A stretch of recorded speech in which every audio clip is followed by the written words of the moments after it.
แต่ต้องฟังแต่อย่างนี้เนาะเดี๋ยวสงน้ำแล้วก็เอาที่น้ำนั่นกันเลยตอนนี้พระเจ้าประสงค์คนกันเอาที่น้ำเท่าไหร่กันเดี๋ยวมาแรงเขาไปเจอกันอีกทีนึงทางเทศบาลทางอำเภอจัดแห่สงกรานต์กุหลาบให้งานเราเป็นกุศลกับมีทุกเราจัดทุกปีเลยวันที่13เข้าไปเทเป็นซี่ละทุกปีไปญาติพี่น้องของใครเฮาเมื่อนี้โอกาสพิเศษเมื่อนี้ขอโอกาสรอพอจนเร็วๆในเรื่องเพิ่นได้บ่ได้ชักเข่าอยู่เลยนะหลวงพ่อใหญ่เฮาเนี่ยเขาเลือกเพิ่นได้ยังบ่ได้ชักเข่าอยู่ได้เดี๋ยวตายหูผู้เฒ่าอยู่เดี๋ยวนี้ในเรื่อง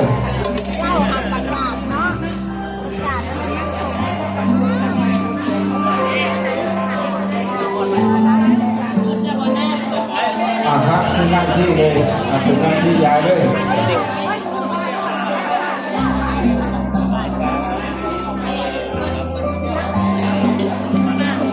เพื่อที่เขาจะเป็นอาหารประเทศเลยนะ